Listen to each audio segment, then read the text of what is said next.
Hello दोस्तों, सही diet और एक्सरसाइज एक हेल्दी माइंड और बॉडी देते हैं। वैसे वजन घटाना बहुत ही कठिन काम है उनके लिए भी जो जोरदार एक्सरसाइज करते हैं। अपनी बुक द बॉडी में ऑथर बिल ब्राइसन क्लियर करते हैं कि आखिर ऐसा क्यों है। अमेरिका में हुए एक रिसर्च में पाया गया है कि लोग एक्सरसाइज के दौरान घटाई कैलोरी का लगभग 4 गुना ज्यादा हासिल कर लेते हैं।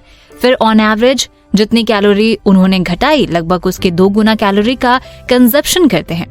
सच ये है कि बहुत ज्यादा खाना खाकर आप आसानी से मोस्टली एक्सरसाइज को खत्म कर सकते हैं और हम में से मोस्टली लोग करते भी हैं। दोस्तों, एक्सरसाइज ठीक अमीर होने जैसी है। आप सोचते हैं मैंने मेहनत कर ली, अब मुझे एक डिलीशियस लंच या डिनर का मजा उठाना चाहिए। वेल्दी होने का मतलब उस डिलीशियस खाने को मना करना और कुल कैलोरी को घटाना है। ये कठिन है और इसके लिए सेल्फ कंट्रोल चाहिए। लेकिन ऐसा करने से आप क्या कर सकते हैं और क्या चुनते हैं, इन दोनों के बीच एक अंतर हो जाता है और टाइम के साथ ये आपको प्रॉफिट देता है। हम में से ज्यादातर लोगों के लिए प्रॉब्लम ये है कि रिच आइडियल पर्सन ढूंढना आसान है, जबकि वेल्दी आइडियल पर्सन ढूंढना कठिन है, क्योंकि डेफिनेशन के अनुसार उनकी सक्सेस छिपी रहती है। दोस्तों, ऐसे अमीर लोग भी हैं जो काफी पैसा भी खर्च करते हैं, लेकिन उन मामलों में भी हम जो देखते हैं वो उनकी अमीरी है, वेल्थ नहीं। हम देखते हैं कि वे कौन सी कारें खरीद रहे हैं और अपने बच्चों को कौन से स्कूल में भेज रहे हैं। हम उनकी सेविंग्स, रिटायरमेंट्स, अकाउंट्स या इन्वेस्टमेंट पोर्टफोलियो नहीं देखते। हम वे घर देखते हैं जो उन्होंने खरीदे, वे घर नहीं जो वे थोड़ा और जोर लगाकर खरीद सकते थे। यहाँ पर खतरा यह है कि मोस्टली लोग अपने मन में वेल्दी होने की कामना करते हैं। वे फ्रीडम और फ्लेक्सिबिलिटी चाहते हैं जो आपको उस फाइनेंशियल एसेट से मिलती है जो आपने खर्च नहीं की। लेकिन ये बात हमारे अंदर इतनी गहराई से बसी हुई है कि पैसा होने का मतलब पैसा खर्च करना है। हम उस कंट्रोल को देख नहीं पाते जो रियली वेल्दी होने के लिए चाहिए, और क्योंकि हम उसे देख नहीं सकते तो उससे कुछ सीखना भी कठिन है। दोस्तों, लोग दूसरों की नकल करके अच्छी तरह सीखते हैं, लेकिन एसेट्स का सीक्रेट नेचर दूसरों का देखकर उनके तौर तरीकों को सीखना काफी मुश्किल बना देता है। जैसा कि 2014 में चौकीदार का काम करने वाले रोनाल्ड रीड की मृत्यु के बाद भी वे बहुत से लोगों के फाइनेंशियल आइडियल बन गए। मीडिया ने उनकी खूब प्रशंसा की और सोशल मीडिया पर भी उनके लिए काफी प्रेम दर्शाया गया। लेकिन जब वे जीवित थे तो किसी के फाइनेंशियल आइडियल नहीं थे, क्योंकि उनकी एसेट्स की हर एक पाई छिपी हुई थी उनसे भी जो उन्हें जानते थे। दोस्तों, जरा सोचिए, अगर आपने कभी किसी महान ऑथर की बुक ना पढ़ी हो तो खुद लिखना सीखना कितना कठिन होगा, क्योंकि कौन आपके इंस्पिरेशन होगा, किसकी आप प्रशंसा करेंगे। ऐसे तो वो काम जो पहले से कठिन है और ज्यादा कठिन हो जाएगा।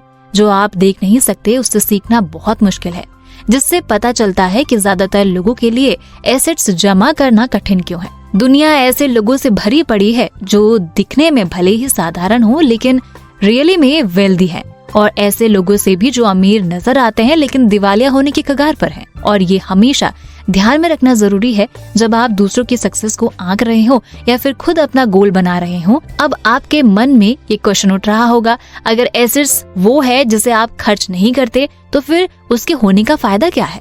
चलिए मैं आपको पैसे बचाने के लिए एग्री करती हूँ। दोस्तों, ज्यादातर इन्वेस्टर्स और ट्रेडर्स जिन्होंने अपनी इन्वेस्टमेंट जर्नी अभी शुरू ही की है, उन्हें ऐसा लगता है कि शेयर मार्केट कहीं लक या चांस का खेल तो नहीं। ये उनकी एक आदत होती है कि वो कहीं सुनी बातों पर विश्वास कर अपना इन्वेस्टमेंट करते हैं, चाहे वो उनके दोस्त हो या रिश्तेदार। दोस्तों, वैसे कहा जाए तो शेयर बाजार आसान नहीं है, और अगर आप अपनी हार्ड अर्न्ड मनी का इन्वेस्टमेंट करना चाहते हैं तो आपको जरूर एक एक्सपर्ट की जरूरत होती है जो आपको सही अपॉर्चुनिटीज के बारे में बताए और रिस्क लेने का लेवल एनालाइज करे, साथ ही आपको डिफरेंट ऑप्शंस बताए जहां इन्वेस्टमेंट थोड़ा सा कम रिस्की हो। दोस्तों, लेकिन आपको घबराना नहीं है, मोतीलाल ओसवाल आपके साथ है, जहां आपको मिलता है एक फ्री फाइनेंशियल एडवाइजर जो आपके सभी क्वेश्चंस का आंसर देगा और बेहतर इन्वेस्टमेंट में आपकी मदद करेगा।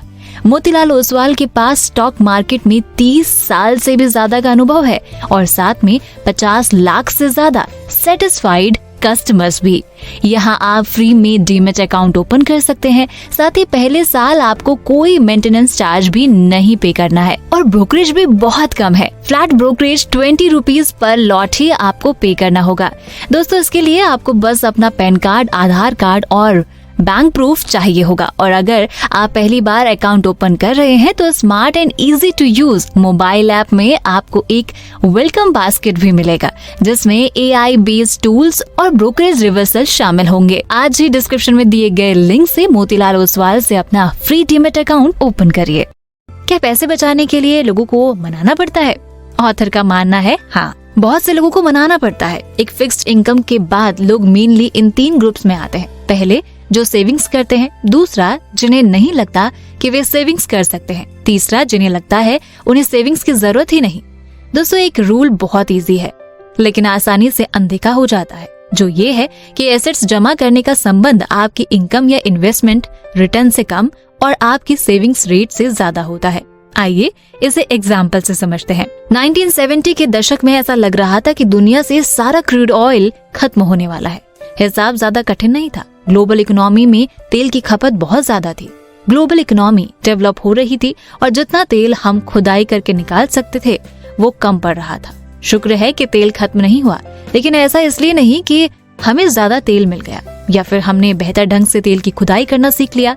तेल संकट पर जीत पाने का सबसे बड़ा कारण ये था कि हमने ऐसी कारें, फैक्ट्रियां और घर बनाने शुरू कर दिए जो पहले की तुलना में ज्यादा एनर्जी एफिशिएंट थे। अमेरिका 1950 के मुकाबले अब पर डॉलर 60% कम एनर्जी का इस्तेमाल करता है। सड़क पर चलने वाली सभी गाड़ियों का औसतम माइलेज 1975 से अब तक 2 गुना 3 गुना हो चुका है। दुनिया ने अपनी एनर्जी एसेट्स एनर्जी को बढ़ाकर डेवलप नहीं की, बल्कि अपनी एनर्जी की खपत को घटाकर की। अमेरिका का तेल और गैस उत्पादन 1975 से 65% बढ़ चुका है, जबकि उस एनर्जी के साथ हम जो कर सकते हैं, प्रोटेक्शन और इफिशियंसी, उससे 2 गुना हो चुकी है। इसलिए ये देखना आसान हो कि क्या ज्यादा जरूरी रहा है। दोस्तों, यहाँ जरूरी बात यह है कि ज्यादा एनर्जी ढूंढना हमारे कंट्रोल के बाहर है और अनसर्टेनिटी से घिरा हुआ है। लेकिन जो एनर्जी हम इस्तेमाल करते हैं उसमें ज्यादा एफिशिएंट होना हमारे कंट्रोल में है। एक हल्की कार खरीदना या फिर बाइक चलाना, उसमें ज्यादा एफिशिएंट होना हमारे कंट्रोल में है। एक हल्के कार खरीदना या फिर बाइक चलाना आपके हाथ में है और 100% एफिशिएंसी में सुधार ला सकता है। यही चीज पैसे पर भी लागू होती है। इन्वेस्टमेंट रिटर्न आपको अमीर बना सकते हैं, लेकिन कोई इन्वेस्टमेंट स्ट्रैटेजी काम करेगी या नहीं, कब तक काम करेगी या मार्केट साथ देंगे या नहीं, ये हमेशा सस्पिशियस रहता है। रिजल्ट अनसर्टेनिटी से घिरा होता है। अगर आप सोचते हैं कि प्रॉपर्टी जमा करने के लिए और ज्यादा पैसा और इन्वेस्टमेंट रिटर्न की जरूरत होती है, तो आप उतने ही निराशवादी बन जाएंगे जितने 1970 में वे लोग जो तेल के अंत में विश्वास करने वाले थे। आगे बढ़ने का रास्ता कठिन और आपके कंट्रोल के बाहर नजर आएगा। दोस्तों, वेल्थ बस सेविंग है जो आपके खर्च के बाद बचती है, क्योंकि आप बिना हाई इनकम के वेल्थ हासिल कर सकते हैं, लेकिन बिना हाई सेविंग्स रेट के एसेट्स जोड़ने का कोई मौका नहीं रखते। ये बिल्कुल क्लियर है और ज्यादा इम्पोर्टेंस रखता है। मान लीजिए आपकी और मेरी नेट एसेट्स बराबर है और मान लीजिए कि आप मुझसे बेहतर इन्वेस्टमेंट करते हैं। मैं 8% एनुअल रिटर्न कमा सकती हूँ और आप 12% कमा सकते हैं, लेकिन मैं अपनी एसेट्स को लेकर ज्यादा एफिशिएंट हूँ। या ऐसे कहें कि मुझे एक सुखी जीवन बिताने के लिए उसमें से बस आधे पैसे की जरूरत है, जबकि आपकी लाइफस्टाइल आपकी बढ़ती एसेट्स के साथ मेल खाती रहती है। मैं आपसे ज्यादा वेल्दी रहूंगी, बावजूद इसके कि मैं आपसे खराब इन्वेस्टर हूँ। मुझे अपने इन्वेस्टमेंट से कम रिटर्न के बावजूद ज्यादा प्रॉफिट मिलेगा। मैंने आपको the psychology of money book से बताई है, जो डिटेल में सिखाती है कि हम अपने पैसे को कैसे मैनेज कर सकते हैं, वो भी लाइफ को एंजॉय करके। सो आप ये सारी बातें सीखना चाहते हैं तो डिस्क्रिप्शन में जाकर बुक खरीद सकते हो। और अगर आप इसी बुक पर अगला पार्ट देखना चाहते हो तो मुझे कमेंट करके जरूर बताएं। दोस्तों, वीडियो पसंद आया तो लाइक का बटन जरूर दबा दें और हमसे जुड़ने के लिए एफर्टलेस जीके को इंस्टाग्राम पर जरूर फॉलो करें और ऐसे ही काम की बातों के लिए चैनल को सब्सक्राइब करें।